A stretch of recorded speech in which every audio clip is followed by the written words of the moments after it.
Welcome back in one of the Bears Football Plays YouTube channel. Today is Friday, February 28th, and I'm back breaking down some college basketball picks for you guys on a Friday night. I am recording early on Thursday. We have no plays in college basketball. I looked up and down the list. I tried. It was mid-major on Thursdays. I was going to break down maybe the St. Mary's game against LMU, but I was like, well, I haven't watched LMU all season long. I was going to break down some nasty Big Ten games. But I really didn't want to get into those because, again, I don't really care about Rutgers, and I don't want to bet on Michigan. So I didn't look at those games, and that was really the only two top 25 games I think they had on Thursday night. Everything else was teams I really haven't watched, just off and on. I wasn't really comfortable with anything, so I didn't take anything, and I said I was going to try to do a better job at trying to pass more than just force feeding, so that's what I did. 1-3 day, though, on Wednesday, and I get my heart crushed by Maryland, as I'm sure a lot of people did. Maryland down by 6 points with 2 minutes left. I thought, no chance. They can't make a shot.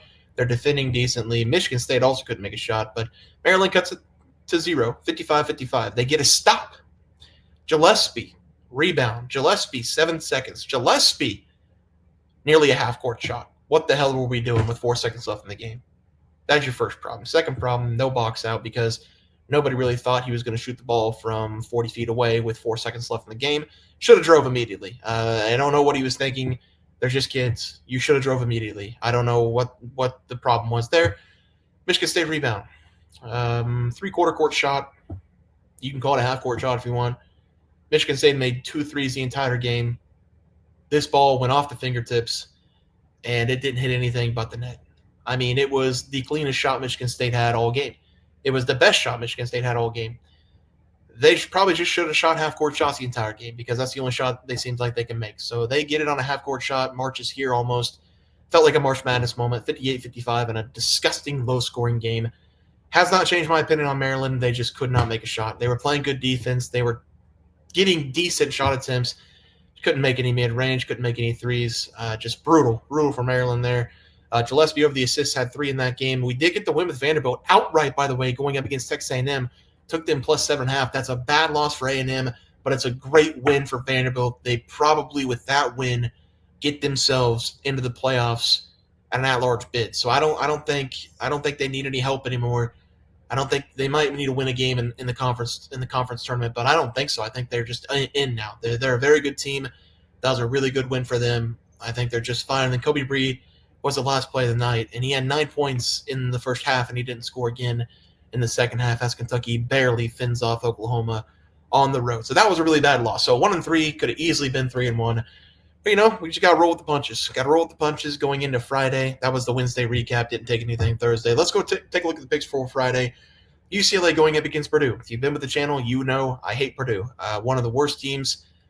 I shouldn't say one of the worst teams. One of the teams that people talk a lot about and give a lot of praise, and I have been calling out their bullshit every step of the way. But they're currently on a 4-game losing streak. Michigan, Wisconsin, Michigan State, Indiana.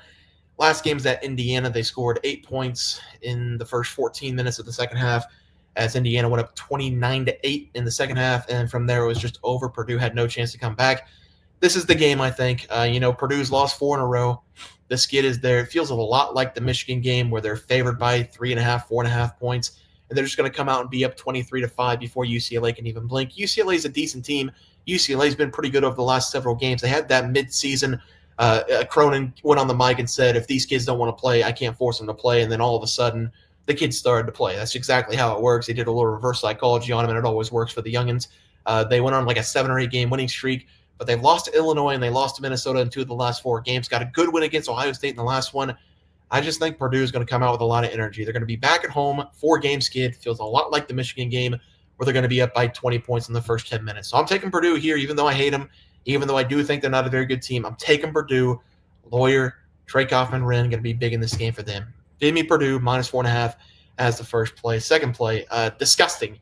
This is a disgusting game. The Hawkeyes going up against Northwestern. Iowa scores a bunch of points. No Freeman in this game. That's a big loss for them. The scoring department been without him a couple games now. It really hasn't been helping the situation for the Hawkeyes. They just keep losing games. They're now 15-13 on the season, 6-11 in conference play. Northwestern 15-13, 6-11 in conference play. Big game for positioning in the conference to see if they can make the conference tournament. But we're taking Iowa here on the money line because Northwestern will not have They're two of their leading scorers on the season. The only leading scorer left that Northwestern has is Nick Martinelli, and he's scoring 20 points per game.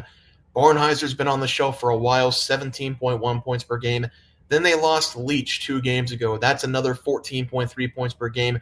So you got to take 31 points off of what they're scoring. That would leave them with 42 total points as a team. If you take off Nick, that's another 21. So as a team, if you take out those 3 players, they're scoring 21 points as a team without those 3, and 2 of those 3 will be missing in this game.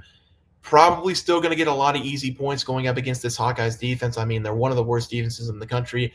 They don't even try on the defensive side. But what we do know about the Hawkeyes, even though they suck defensively, they've got a ton of guys who can make threes. They got a ton of guys who can run the floor. Sanford, one of them. I'm going to take them in this game. Big game for both these teams to try to keep their hopes alive come March. They both need to win this game, but I'm taking the Hawkeyes because they've got more scores on the floor than Northwestern. I think they could just run it up and try to win it that way. So give me Iowa here on the money line. They're plus 3.5. I'm not taking the points. I'll just take them on the money line as the second play tonight. Let's go over to the player props for college basketball. We will be starting with Braden Smith. Typically, this is the guy that does a lot of scoring on the outside for the guards, but it's really been Lawyer over the last couple games. And Braden Smith did his thing. I mean, he was scoring 15-plus points back end of January into early February. He was scoring 15-plus points, 25-plus points in some of these games, but now over the last 3, he scored 6, 17, and 8. Wisconsin, Michigan State, Indiana. Indiana being the last game with 8 points. Field goal percentage has been way down over the last 4 games. Field goal attempts have been way down over the last 4 games. Trakoff and Wren tried to do his best going up against Indiana, but he was also kind of shut down, especially in that second half. Lawyer was once again the leading scorer with 17 points in the last game, so I think that's not going to change in this one. I do expect him to be a little bit better than that Indiana game because he does like playing at home. He's scoring 15.8 points per game. But UCLA is a decent defense. I do think Purdue will win this game very easily, but we got to just give a little bit of credit to the UCLA defense because they're top 100 in the NCAA this season. Braden Smith been struggling. I never take unders. I'm taking his under in this game.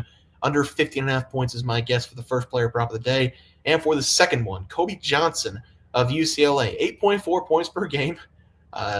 Plays a lot of minutes. He played 32 minutes against Ohio State, 32 minutes against Minnesota. He plays between 28 and 32 minutes every single night that they play. And he's a rebounding guard. He's a bigger guy, 6'6". He can bang the bigs down low. But the strangest thing's been happening for him. He's making his threes all of a sudden, and the book has not made the change on his over threes. He doesn't attempt a ton of threes. Just going back over the last 6 or 7 games, looking at the three-point attempts, we see 4, 4, 3, 2, 4, 4, 5. So, those are decent three-point attempts. We're only needing to make 1 in this game. Over the last 4 games, he's been able to hit at least 1. He's hit 1 against Ohio State, 2 against Minnesota, 2 against Indiana, and 2 against Illinois. Over-under in the last game was 0.5. It's been 0.5 for basically the entire season except at the very beginning of the season.